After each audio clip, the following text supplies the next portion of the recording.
ఉస్మానియా వర్సిటీని తెలంగాణ ముఖ్యమంత్రి రేవంత్ రెడ్డి సందర్శించారు. ఈ సందర్భంగా ఓయూకు 1000 కోట్ల నిధుల్ని సీఎం విడుదల చేశారు. ఈ నిధులను విద్యార్థులకు అంకితం చేశారు.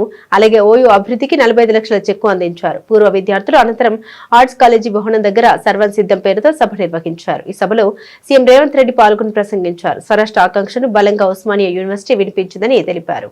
భవిష్యత్తు ప్రణాళికలపై చర్చించడానికి ఓయూకు వచ్చామని వివరించారు. గతంలో ముఖ్యమంత్రుల్ని అడ్డుకున్న చరిత్ర ఉందని ప్రస్తావించారు. మీరు ఎందుకు ఓయూకు వెళ్లే ధైర్యం చేస్తున్నారని కొంతమంది తనతో అన్నారని గుర్తు చేశారు.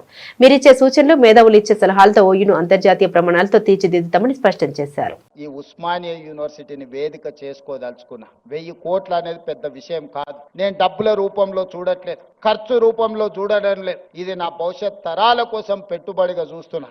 ఈ పెట్టుబడి ఈ రోజు రాష్ట్ర ప్రభుత్వం ఇంతకు ముందే గచ్చిబౌలిలో టీ హబ్ లో మనం గూగుల్ తో ఒక జాయింట్ వెంచర్ స్టార్టప్స్ కోసం ప్రారంభించుకున్నాం. కొత్తగా పరిశోధనలు చేసే వాళ్లకు ఆర్థిక సహాయాన్ని అందించాలి. వాళ్ళకి తెలివి ఉంది, సాంకేతిక నైపుణ్యం ఉంది, వాళ్లకు చెయ్యాలనే ఆతృత ఉన్నది. కానీ ఆర్థికంగా ప్రయోగాలు చేయడానికి ఒక్క రూపాయి లేదు. తల్లిదండ్రులు కూలీ నాలి పనులు చేసుకునే పేదవాళ్ళు ఉన్నారు. వాళ్ళ పిల్లల కోసం ఇవాళ స్టార్టప్ ఫండ్ ఇప్పుడు అక్కడి నుంచో ఇక్కడికి వచ్చిన 1000 కోట్లు ఈ రోజు పరిశోధన చేసే తెలంగాణ యువతకు అందించాలని అక్కడ ఒక గొప్ప ఆఫీస్ పెట్టి ఆ పిల్లలకు అక్కడ ప్లేస్ ఇవ్వండి, వాళ్ళ పరిశోధనలకు డబ్బులు ఇవ్వండి.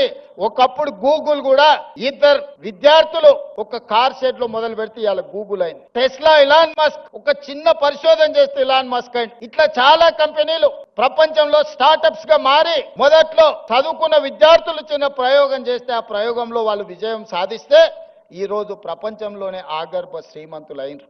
అందుకే ఇవాళ తెలంగాణ ప్రాంతంలో ఉన్న నైపుణ్యాన్ని వెలికి తీయాలని 1000 కోట్ల కార్పస్ ఫండ్ ఈ రోజు ప్రభుత్వ పరంగా నేను కేటాయించి మా తెలంగాణ పిల్లలు పరిశోధన చేస్తే ఒక్క రూపాయి కూడా పరిశోధనలో ఇబ్బంది పడద్దు, వాళ్ళు రాణించాలి, వాళ్ళు బిలియనియర్స్ కావాలి, గ్రామీణ ప్రాంతంలో నుంచి ప్రపంచంతో పోటీ పడాలని 1000 కోట్లు అక్కడ కూడా పరిశోధనల కోసం కేటాయించి ఇంకొక 1000 కోట్లు జీవో తీసుకొని ఈ రోజు ఉస్మానియా యూనివర్సిటీకి వచ్చిన.